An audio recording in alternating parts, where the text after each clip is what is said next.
And so we record all of these sessions and post them onto our website. In case you have not seen that before, under our resources heading, we have a webinars page. We'll show the upcoming webinars that we have scheduled. Underneath that are the archives. And so that's where we will place today's recording. We'll also send you an email with that direct link for those that are registered. And kind of the new thing we're doing this year is incorporating our LMS, the learning portal. So if you chose that in your registration, you can also log into your user account there, and you'll see we have assigned this recording. So we upload the recording to that system as well, and then we assign that to your account. And you can just go in, even either watch the recording again, or even if you don't watch it, there's just a little completed button you can click, and then that will generate a certificate to show your participation as well. So kind of a nice tool, hopefully, to help you track participation if you would like. So. All right, so with that, we will dive right in. Just have kind of a real quick recap on what we covered last week. Again, like I said, we really covered pretty quickly the most basic structure of running ST. And so what we did was we set up a criteria file, is really the file that you're generating in summary cross trials, and that criteria really can be thought of as a question. You're really building a question, is what we're doing here, and that question really has three main components, which we configured. The first one was our trials to search, and so we could utilize the study list to search all of the files that we have that have been run through ARM to select the trials that we're interested in. Then from those trials, we can build a list of treatments that we are interested in. We specifically use the build treatments tool, which went through all of the trials that we chose and built a list of unique treatments that it found. We'll dive into that a little more today to show a couple of different examples. In our case last time, it was really basic. All of the trials we chose were from the very same protocol, so it was really cut and dried. We had 4 treatments, and every trial had those same 4 treatments, and so we were set. Very easy. So I've went in and tweaked one of the trials to have a little bit different treatment list, so we can show some examples of a little more involved treatment matching. And so we'll go through that today. Finally, the last component that we covered was to choose the columns of data to analyze. And so that was, we tried to use the metaphor of a deck of cards to think of all of the assessment columns that you would have in all of the trials. And then in our criteria, we were really describing what to do with that deck of cards. Toss some of them out. We don't need certain ones. Let's put different, sort them by suit or color, and kind of choose how to arrange and combine them into the analysis. And then kind of the last thing we looked at then was that analysis, kind of how things are put together and presented, and then how you can take that report, either print it out or send it to Excel as a nice format, kind of a nice file format to view that summary and analysis. So that's kind of where we left off. Like I said, we'll really kind of step through that whole process again with some more examples. And so here I have opened up that same criteria that we saved last time. And we'll just start in, I guess, with the treatments. This was our treatment list last time. As we said, we had a really simple example where we just had a super stomp product and then a stamper with the C50-2020. I think they were the herbicide products, and then a sure kill with that same herbicide, and then an untreated. And all of those trials were identically set up, so it was really easy to compile this list and run with it. What I have done here for a different example oh, I actually want this kind of side by side here, is I've rigged up and changed one of our trials so that way it doesn't exactly match. And just to highlight the differences, and we'll kind of talk through how to get these differences into the criteria, I have entered my super stomp name just slightly different, because invariably that happens. People put in the same product. They tend to be the same product, just with a slightly different name, a different convention. In this case, I put a little dash between the name, which was not standard compared to the other trials. I also renamed this stamper. So maybe, this stamper product has went through a few different names from the beginning of its inception to a more, registered product name. In this case, I wasn't very, it wasn't too imaginative with the initial experimental name or whatever you want to call that. I just called it a stamper 123. And then we'll say that later on in later trials, we named it the more standard stamper. So kind of want to show how that would work.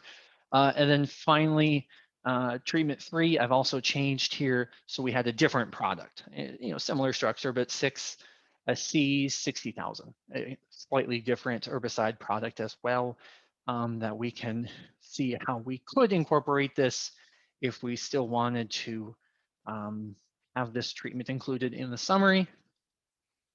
And I guess one last note would be the check as well, being slightly different, named as untreated. So we'll kind of utilize this here and show how we can take some of these different examples, because invariably you're probably unlikely to have quite such a clean list if you're rolling in lots of trials from different locations, different trial lists, et cetera. You end up with these types of situations. So to start with, I'm just going to build treatments again, since I have altered this trial since we last built, and this will kind of roll in those examples again for us. And we can see what it'll look like when you build those treatments and find out that the list isn't quite as clean as you'd like. And so last time ST built kind of triggered this automatically. When we first set up the criteria, it asked to build treatments, but you can always come back and do it again. So over here on the ST properties panel, we have the button to build treatments. So this will fire up the very same routine that we did that first session building this list. So I'm going to choose the very same 6 trials to search. And it reads all of those trials. And here now it gives us a summary that it found more treatments to include. And so it turns out we have 4 more treatments added to our list. We can see they all came from that exam 6, which is the one I have changed. So it's not too surprising that that would have those other treatments. So they just get appended to our list. So this might be the type of list you would see then when you very first start out in your ST is, oh, well, we were doing good. I have my first 4, look just like what I thought. And then I have kind of my ragtag crew of treatments that are close but don't quite match what I wanted.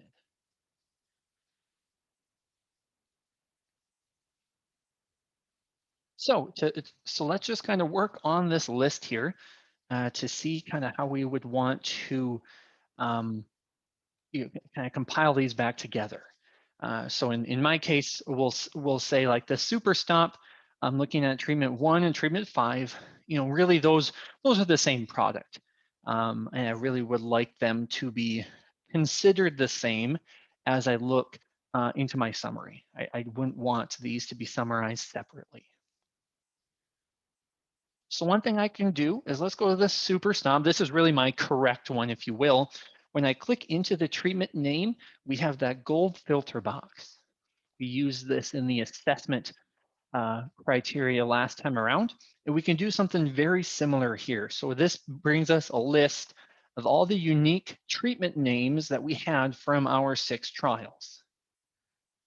And so just like what we did before with the assessment criteria, we can choose more than one of them. and they will all be selected together essentially in this search for this type of treatment. So I can say super stomp with the space and super stomp with the dash, grab both of those together, and then say okay. And so now you can see in the treatment name field, we have the super stomp, and then there's the vertical line, and then that other option we chose with the dash. So now this will combine, and anything that has either of those text as the treatment name, and of course we still are matching on the rate, then those will be combined together. They will be considered the same as we pull together our data. So since I've done that, I really don't need this treatment line anymore, because anything, any study treatment will be pulled into treatment 1. So I am just going to remove this treatment number 5 now that we've fixed that essentially. And so just like you would in a treatment list in ARM, you can just delete a line, you could delete the treatment. And so here we want to delete number 5. Just get rid of that entirely. And so now we're shortening up our list. Right, so the next option here, if we look at our stamper and the stamper 123, in this case, what we can do here is introduce a wildcard. So the one example of a wildcard we gave last session was the @ symbol in the assessment criteria. There is an asterisk, which before we used the asterisk in the entire field, and that grabbed everything. In this case, if you use the asterisk with a text string, you can kind of think of it as a keyword. So let's say that stamper is kind of our keyword, but we think there might be a lot of products that have stamper 123. Maybe I have a trial that's got stampers 768. Whatever we used with numbers afterwards, anything like that, really.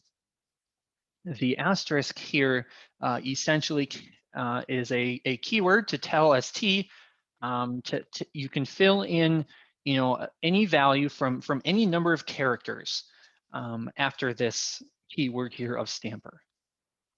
Maybe a more English term would be begins with or ends with, depending on where you put that asterisk. So in this case, if I put the asterisk at the end of the word stamper, I'm basically saying any treatment that begins with stamper will be matched. I want to consider all of those the same.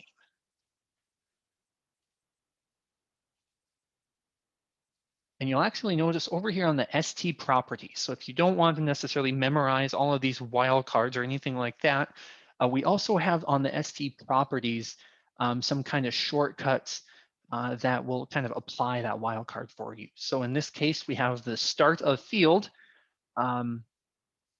Again, that same idea of if the name starts with stamper and then anything else afterwards will all be considered the same. If I chose within, you'll see it actually puts asterisks at the beginning and the end.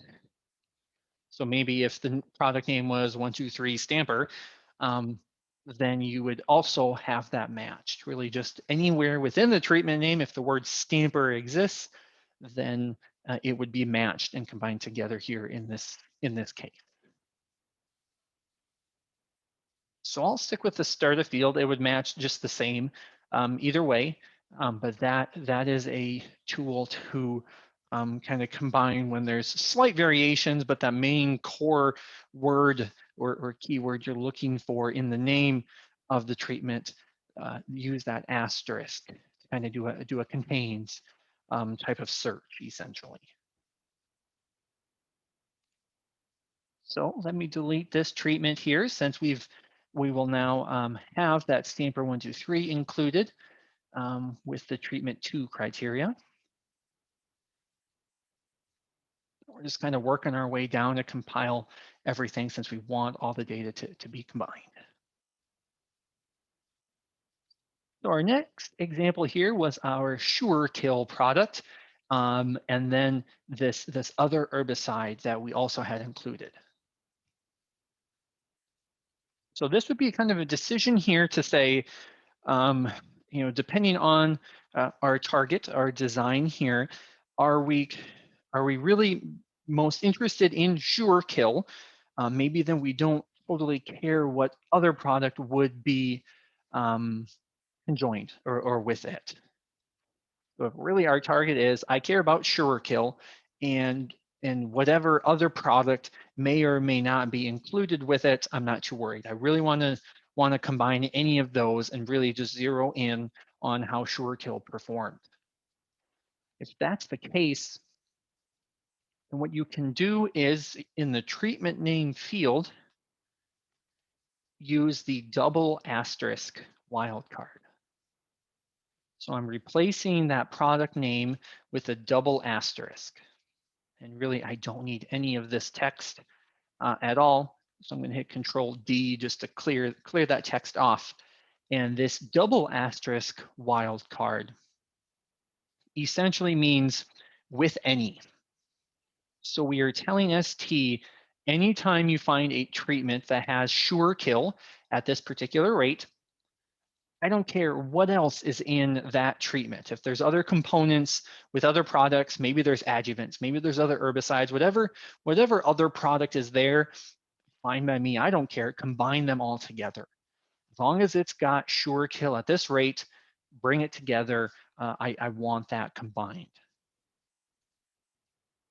The key here is you do have to put the double asterisk in the treatment name field. This doesn't really work in like the rate or anything like that. It's really specifically for treatment name. To say, looking at the different treatment names, I don't care about any other treatment name as long as sure kill is present. I want you to combine it and include it. So our example where we had sure kill with these two other C, we'll call them C products, those will all be combined together. So I'll delete off this treatment, since that will be covered here with our with any.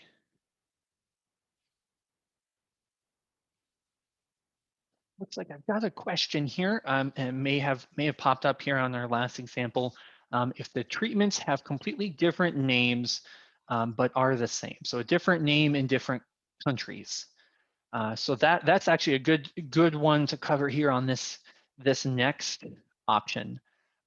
So you could do it here. There's really two approaches. If you have a treatment, it's the same product, but maybe has a different name. Different name in different countries. Maybe you have the experimental name when you're first starting out with trials, and then as it's getting closer to market, we come up with the market name, and they really are the same product. There's really two ways to do that. Our first example, you could use the dropdown and manually select from the list the different names that you know of. Another approach, and I'll show with the untreated and the check. This is kind of the same situation where it's the same thing. We're referring to the same type of treatment. In this case, it's the check treatment, but it'd be the same if we are referring to the same product that's just been given a different name. If it shows up here in your product list, I'll scroll all the way over to the right. And we briefly mentioned these. There's kind of three new columns here that you don't see in ARM, kind of specific to ST. And the last one here is equivalent treatment.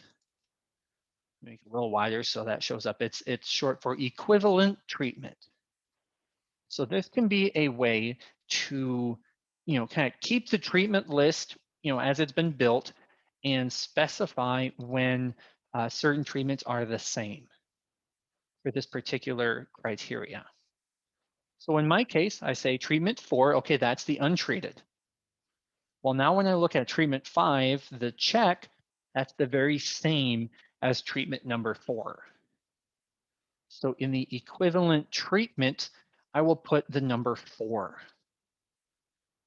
So we're telling ST that when you find the product called check, the treatment name is check, then you should just combine that and put that in the same bucket, if you will, as treatment number 4, because they're really the same.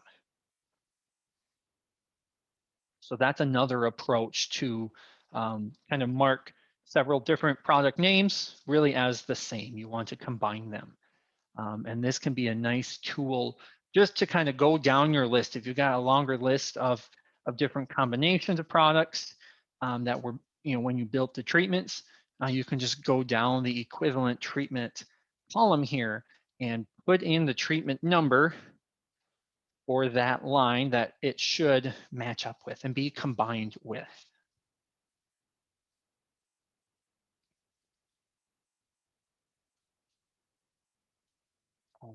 Dan, I see you've raised your hand. Do you have a question?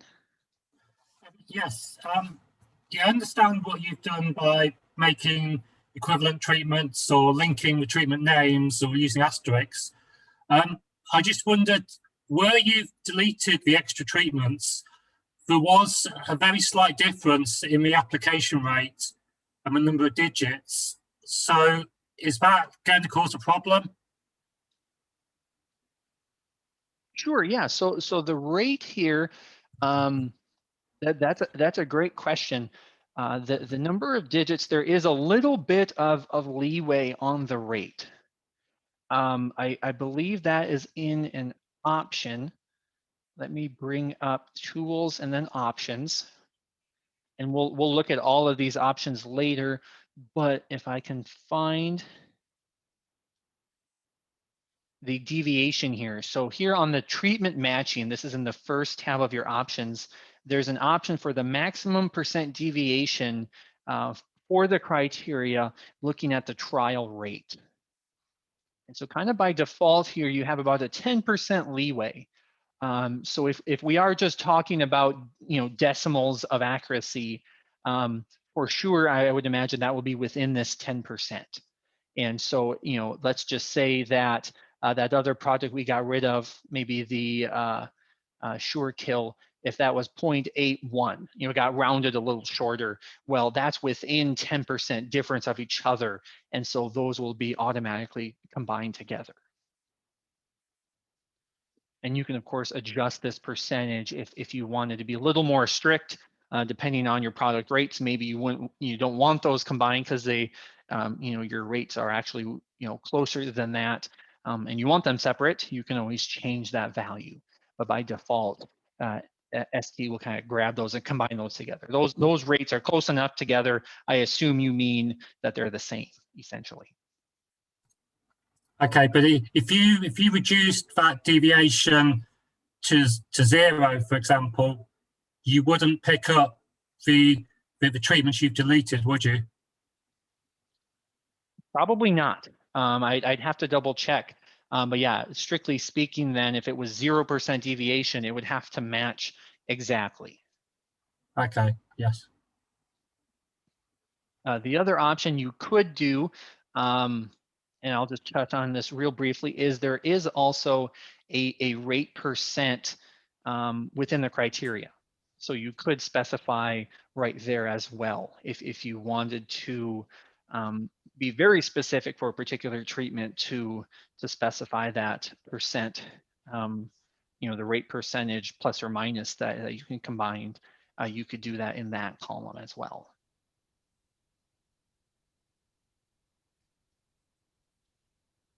So great question.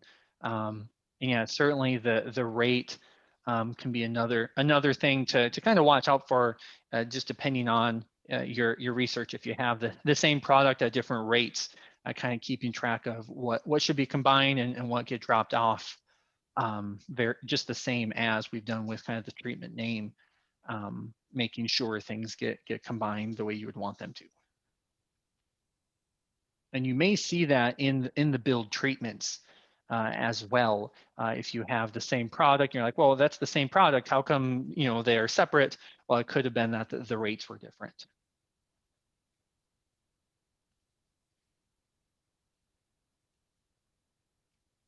So let me go back. I should probably set that back to 10. Oh, yep, I did. I didn't change. I didn't save that change there. So.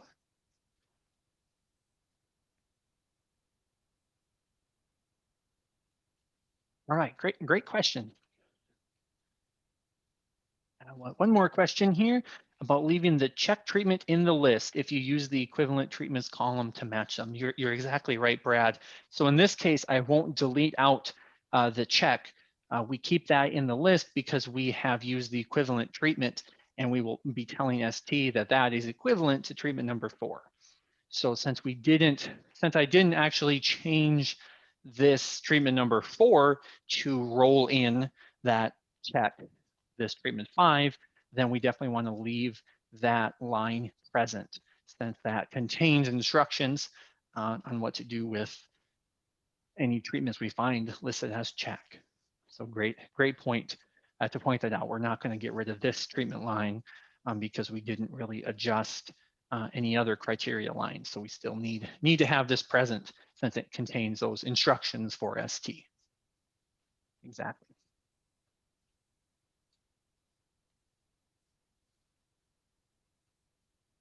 So that's really the examples that I cooked up here.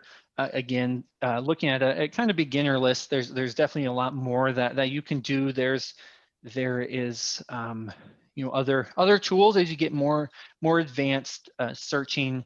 A couple of other columns that we could show in a more advanced setting if we had time. Real quickly on that same thought process of the treatment names, there is also a synonym list feature.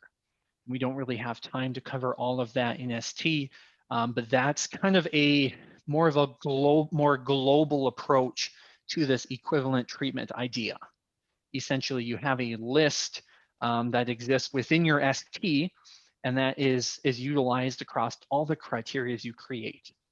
And actually, we have a default one that would have covered us in this case with the untreated and the check, because it's a perfect example where you basically just list out synonyms, untreated, check, UTC, however you might denote in different trials what the check treatment really is.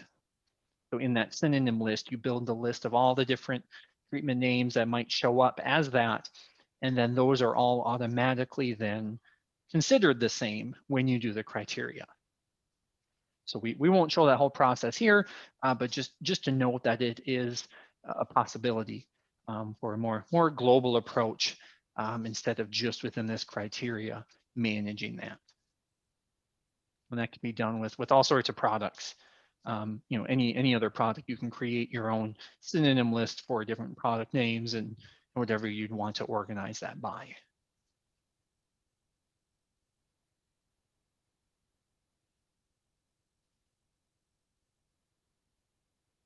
So the next example would be for the assessment data. I think what I want to do though, before we do anything, just to point out where we left off here was we were looking at the yield data, and then we found when we went to summarize that we were combining across several different rating units. Well, and that didn't make any sense to combine that data, so we used that match and separate wildcard. And so I'm just going to run the begin summary kind of to show the treatments we were successfully able to combine those, and then also to give a refresher for what our data had looked like. So I'm going to run this summary just to show. And again, we have all 6 of our trials matching. So that shows we were successful in our combining of our treatments. And just to look at that treatment list again. So now it's been updated. Both flavors of Super Stop are combined. And so we are successful. Here's our ST exam 6. If we didn't do anything to combine that, then we wouldn't have a value here because it would have been considered a different product. Since we did that treatment list, all of these actually successfully matched up and they were combined together. So there's our check, for example. Here, that's just totally blank because we use the equivalent treatment.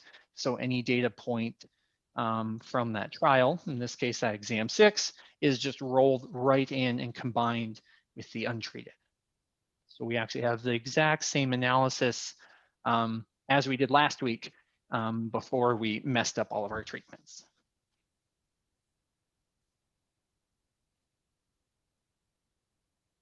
So kind of proof there, if you will, of kind of what we achieved there in the treatment editor here.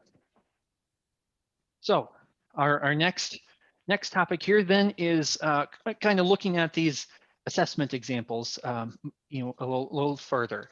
A few more things you can do. And again, kind of imagining these as a deck of cards, and we'll just look at a different way to sort them. And I think what I'll do is the yield we kind of investigated fairly well, pretty straightforward.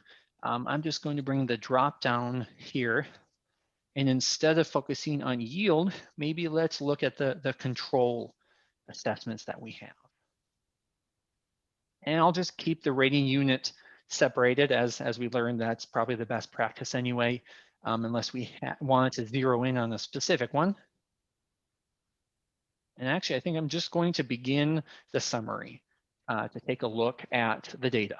So if you don't know right offhand exactly what all the data you have in your trials, it can be kind of a nice way just to leave things kind of blank and just run the summary to kind of see what all you have. And so we've got our summary messages. There's a bunch of quote unquote errors, but it's just the assumptions of AOV. We're combining all these trials, so we really don't care about those that much. And everything still is matching.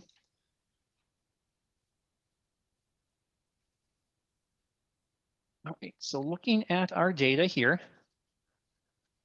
we have the control, and as it turns out, we only have one combined column. I'm kind of looking at that rating unit and looking to see if we have any other grand mean column, and we don't. So all of our assessments are just a percent control. So that's nice.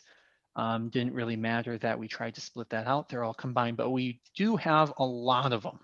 We're actually getting a lot of those from even just this first trial. We've got, a lot of different data points. And so do we really want to combine all of those data points together? Well, what I see is different if I just kind of compare the heading is that we actually have different weeds. So while we probably don't want to combine all those together, it might be nicer to see and compare the different weeds that were found in the different trials. So let's group by the weeds. So to do that, let's close that. Really any of these, so I could do the pest code, I could do the pest name, either one would work to put in the @ symbol.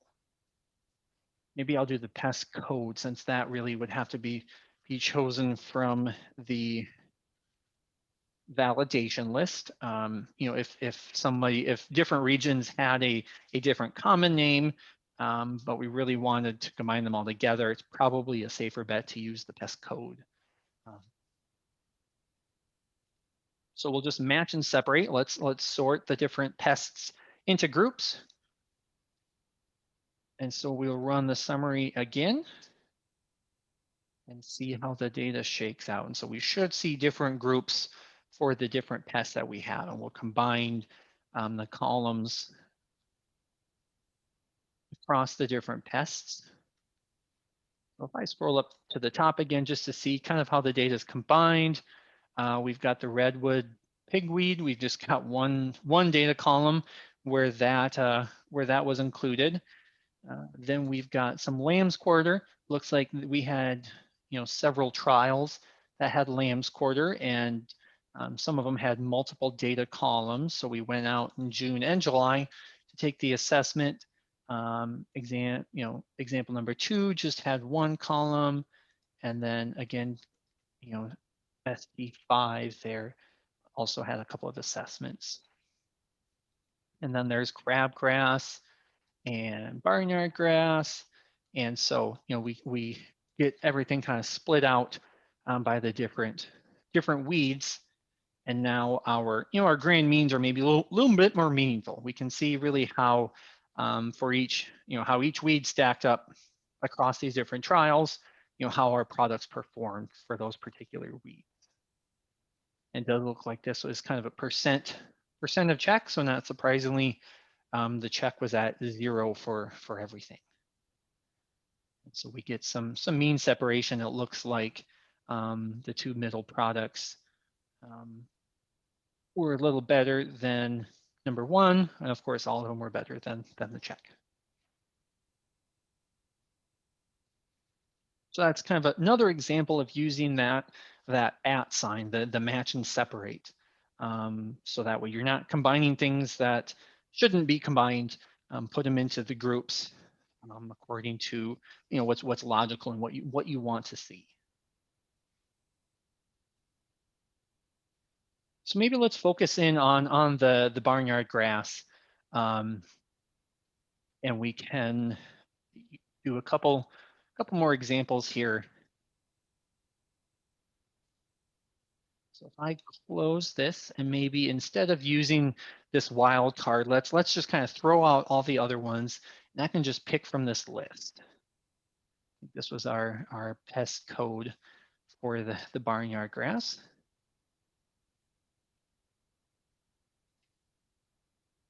And so changing that from the match and separate, which puts everything in their groups. Now we're just going to narrow down and only summarize the data from that weed.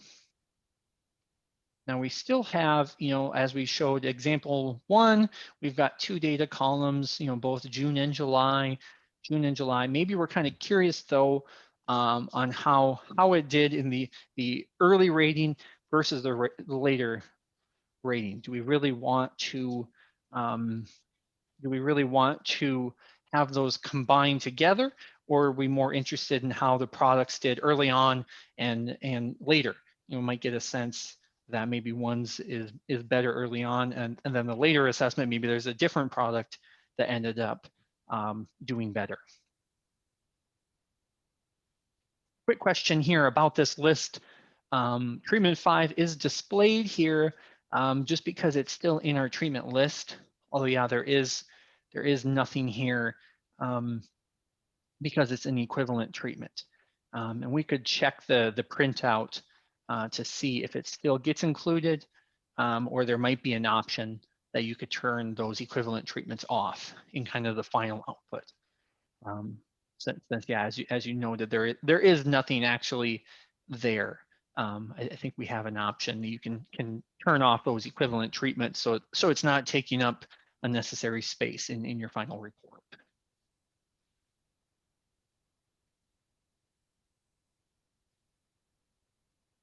So let's look at kind of how we can maybe split this up by rating date, although you don't necessarily, we can't rely on the rating date per se. As you can see in each different trial, that first assessment was a slightly different day. So we can't just say June 2, because then we'll only match this specific, column when we took one May 28th and the other one was June 3rd. You end up with, a slightly different date, even though in a sense it's the same rating.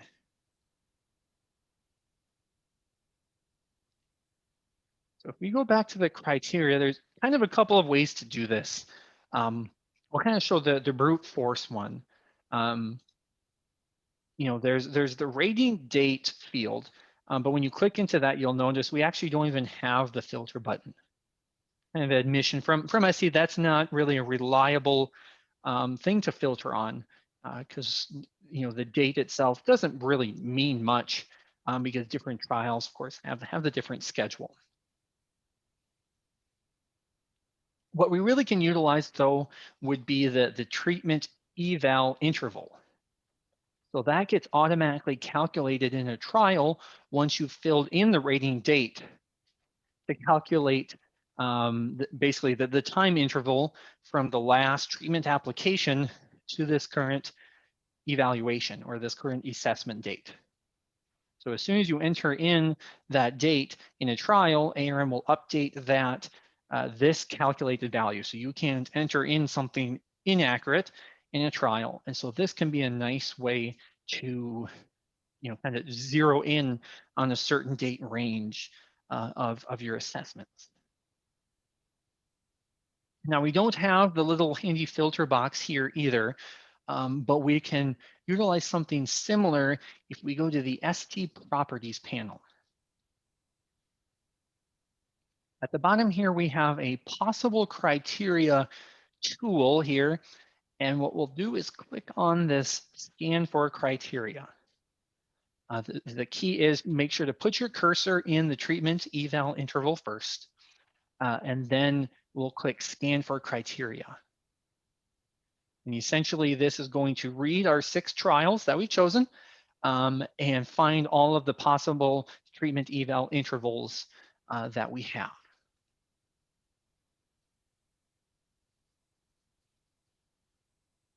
So it reads those, and now we have a dropdown quite similar to that golden filter box in some of those other fields. And so now we see the list of all of the different intervals that we have. And this is, kind of across all of the trial columns, not necessarily just the control and a particular pest. This is kind of the full list here. And so what we can do is if I look at these numbers, kind of 10 days after B all the way up to 17 days after B, those are all pretty close together. For our sake here, I would consider those all pretty much the same range, pretty much the same time frame, even if the day itself varied a little bit. So what we can do is select that set of dates, and there's actually a range button here. When I click that range, we'll ignore this message for just a moment. When I click that range, it puts that range as the criteria here. So we will combine all of the columns that are between 10 and 17 days after application B. Again, that's that automatically calculated value in an assessment column. Now that we've done that, ARM is asking us, you selected one range, do you want to select another one? So we can actually set up several of them kind of all in a row. So I'm going to say yes, because as we saw previously, we kind of had 2 date ranges. We had these teens, and then we also had some in the 50s. So here we kind of have another set, 51, 54, 55. The next one is 152. So that one's definitely a different time frame. I'm guessing those are probably our yield columns if I had to guess. So we select this range, press the range button once more. And what happens now is we kept the 10 through 17 as a criteria. And now we actually have a new data column. It's got the very same criteria filter that we had for this one, but now we have this date range as well as a separate entity. So ARM wants to know, do we want to go again? I'm going to say no. That was really all we needed were those 2 ranges for our data, but certainly if you had more that you wanted to, you can just continue selecting the ranges. So now what we have is actually 2 different criteria for the assessment. So what we will end up doing is, as we always have, run this criteria, and now we have an additional point of whatever columns are within this treatment eval range, and we'll combine the data just as we saw. And then instead of just quitting and giving us that report, it'll run this next column. In this case, it'll be a very similar filter. It's a very similar criteria, just with a slightly different range. So if we run this summary again,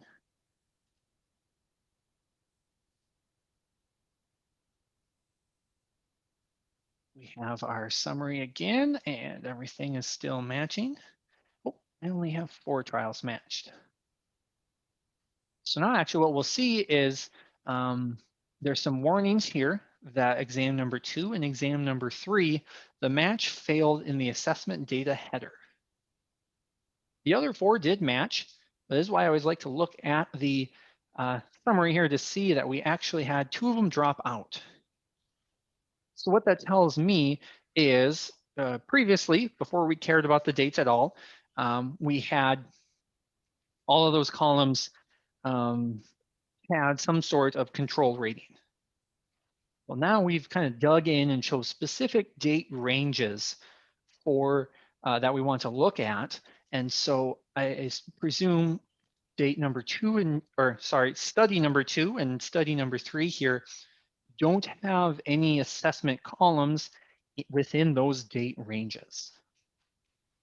So the match failed, but maybe that, I mean, essentially that's by design. We are zeroing in on that data.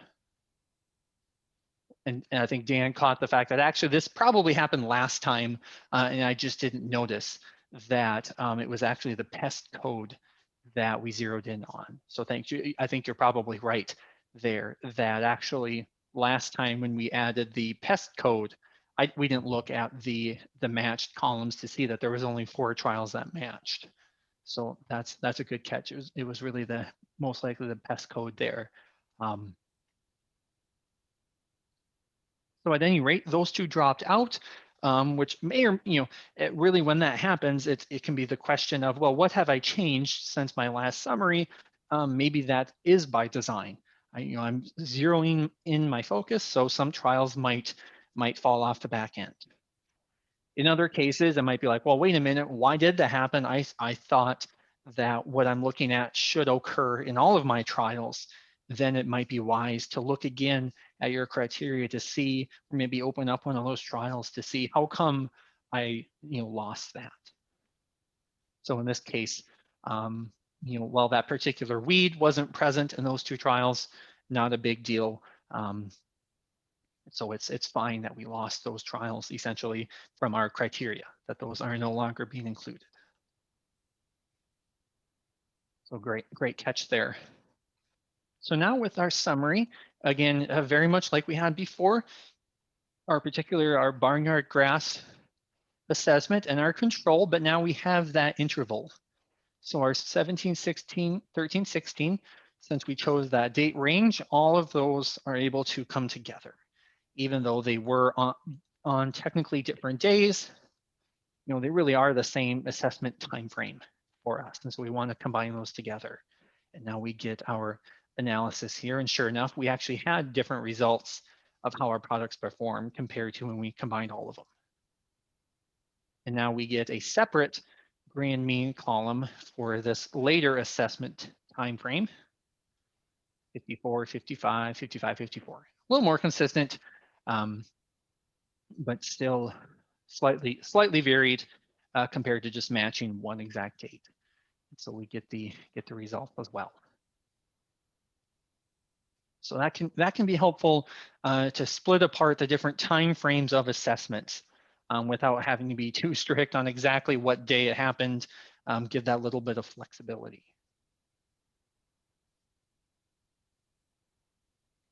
One other note, I don't have this rigged up to actually show, but there is a rating timing field that you could also utilize. So instead of kind of chasing specific dates or a specific number of days after application, like we did here, you could kind of implement a assessment schedule essentially. So this rating timing, I'm just showing the list so you can see what type of thing you can fill in. Essentially, you can just kind of an arbitrary coding system that you can categorize your assessments.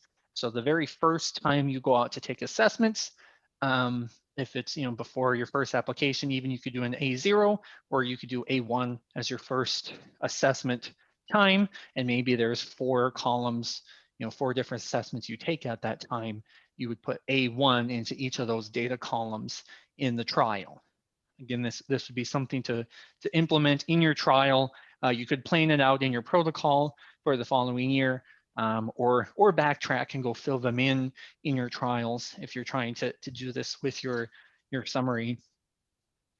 But essentially then this would maybe eliminate the need to chase dates quite as much. So really you would be looking at the control, all the controls that were marked as A1, then you can look at the controls that were marked as A2, and that would automatically have grouped them kind of before the fact, and you don't have to mess around with the intervals.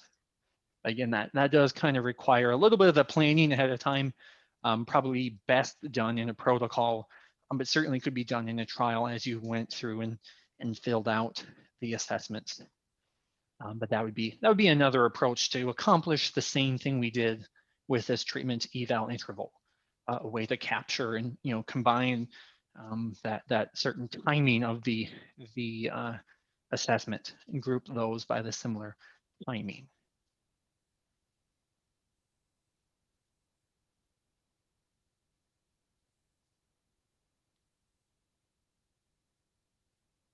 All right, so that's kind of the examples I have here for the assessments.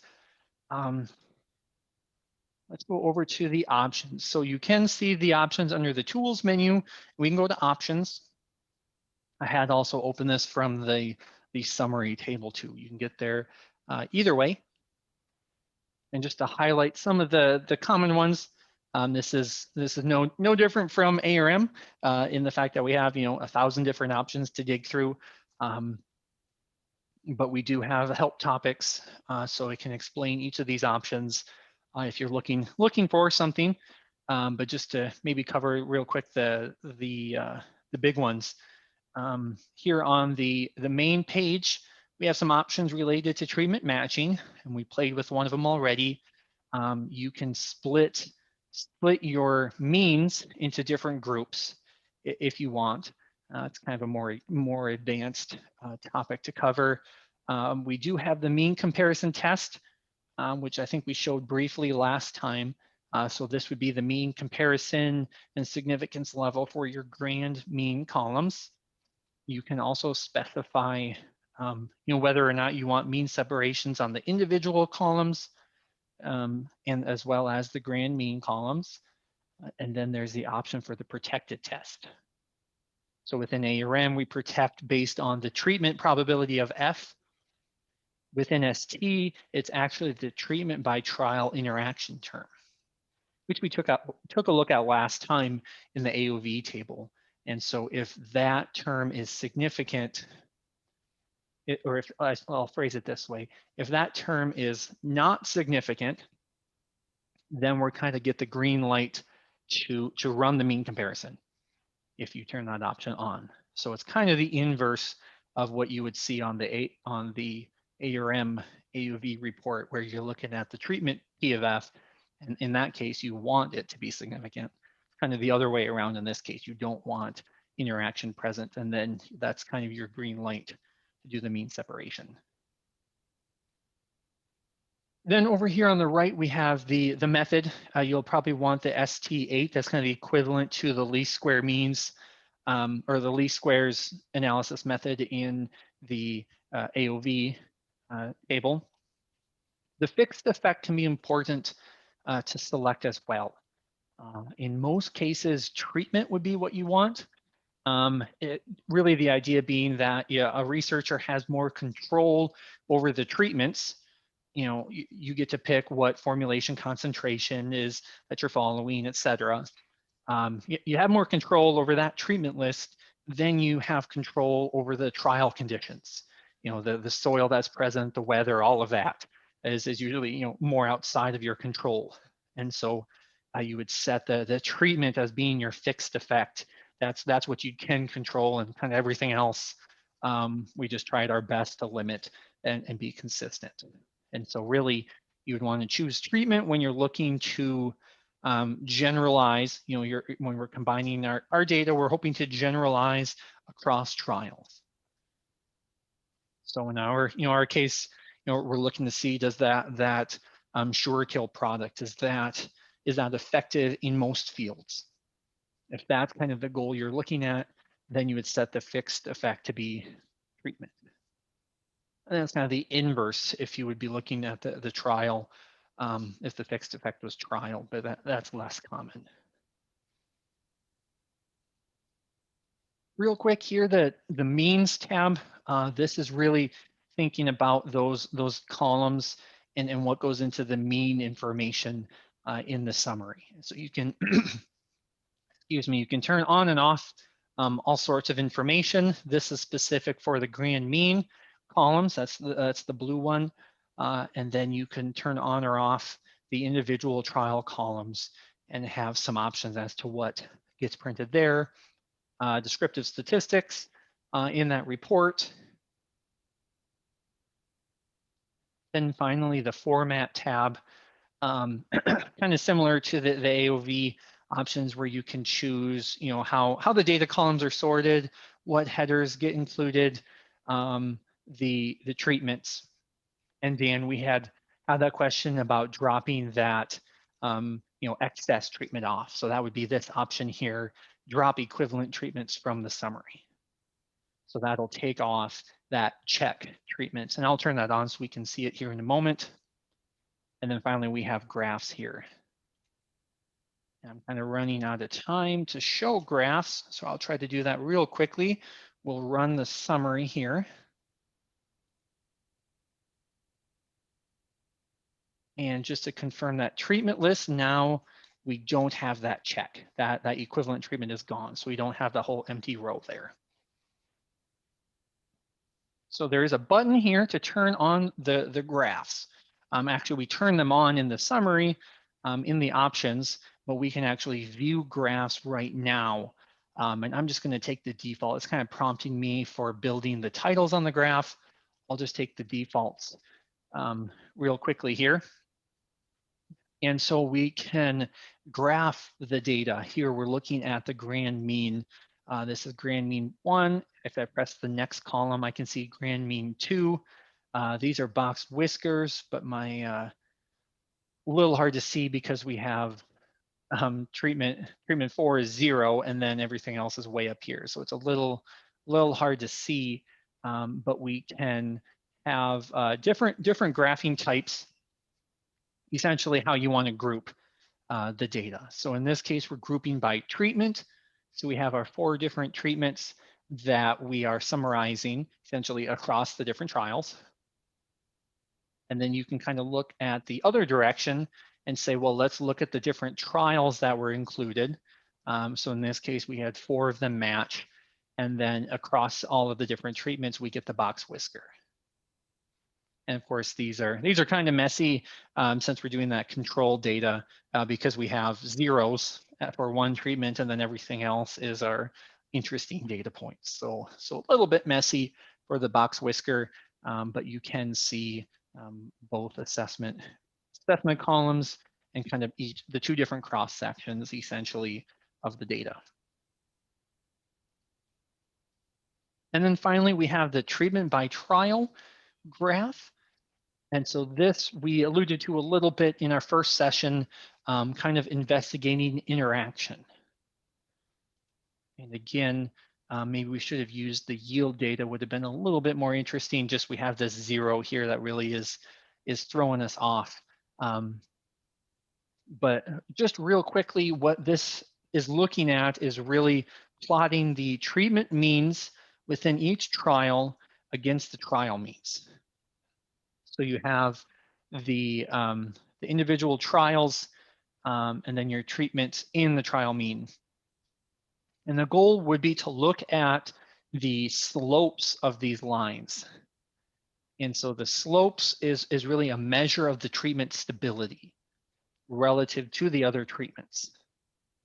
So all of these are pretty even.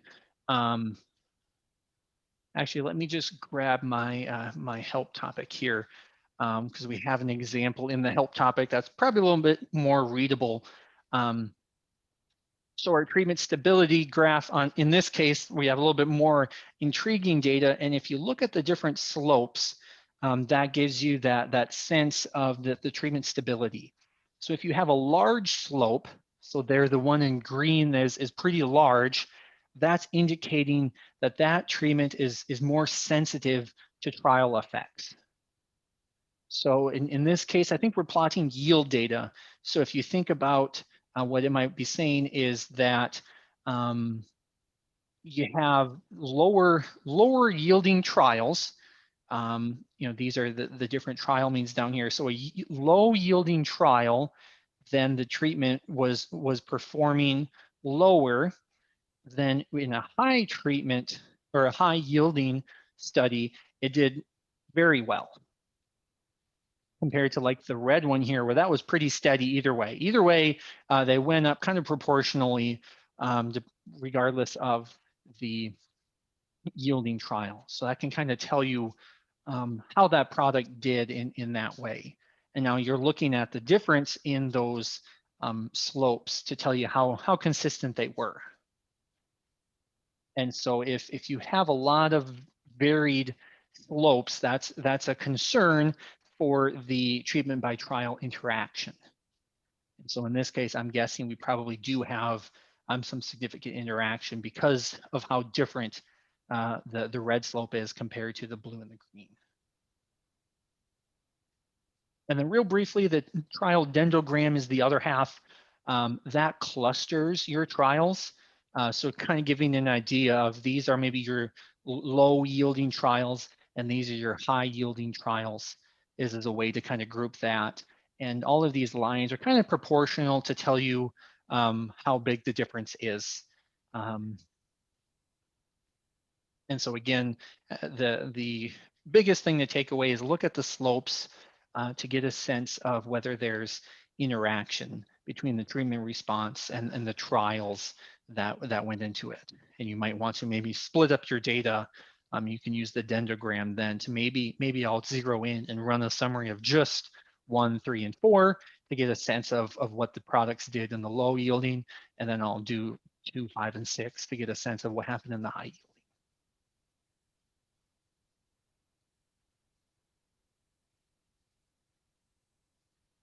All right, so went pretty fast towards the end here, but I wanted to at least hit each topic before we ran out of time. So, thanks everyone for joining. I have a few minutes that I can hang around for questions. Hate to leave people hanging, but do want to respect your time. So if anyone has to go, thanks for joining us.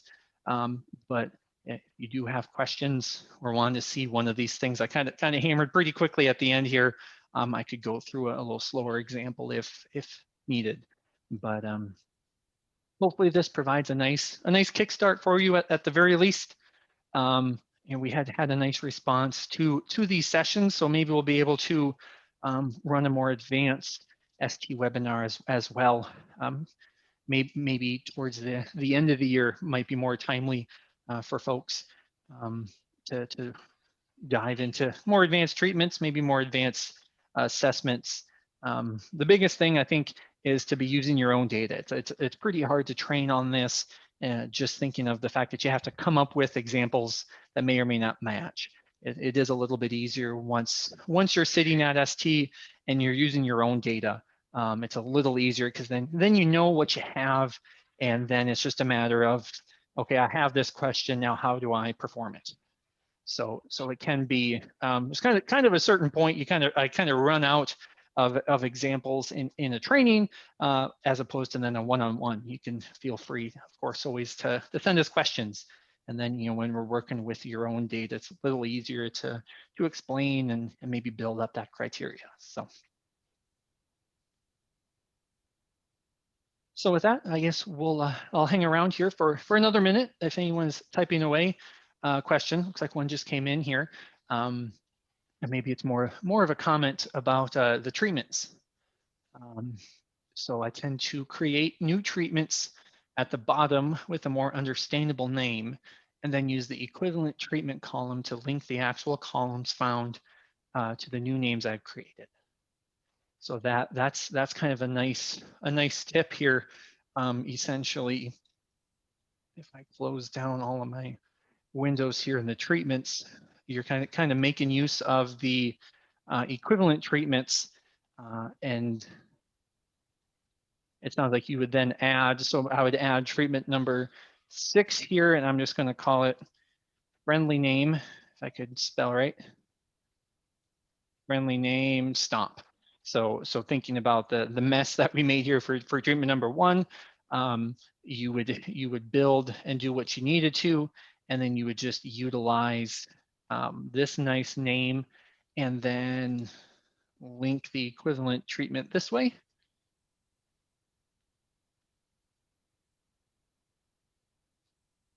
So then I think if I'm following you, then the mess that your criteria makes becomes equivalent to this. Obviously, this won't really match anything, but it'll be equivalent to what you really are matching. And so in the end, you end up with a little bit nicer friendly name in the report, let's just cross-check that there. And now we have our friendly name stomp with that data. And it's in a different order just because I put that at the bottom. I could have, once we did that with all these others, we'd end up with the same order. So thanks. That's a really nice tip that I never would have thought of. But that's kind of a nice little hack, if you will, to really make the report more friendly than that whole the whole mess that you do building the criteria. So thanks for that. That's really useful.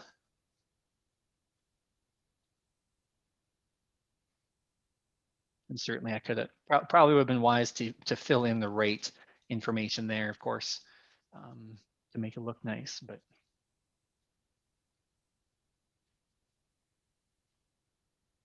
yeah, thanks everyone for joining. This was just an idea from last month's webinar. Someone had mentioned, asked if we were doing SD training, and so we kind of just threw it out there, and it was nice to see all the response we got. So I think for sure in the fall, maybe once the research winding down and maybe people are diving into their STs more, will be a good time to do a little more advanced examples as well, and really dig into some of these items. And we'll probably save a little more time for the graphing than I kind of edged myself out of the graphing there. So yeah.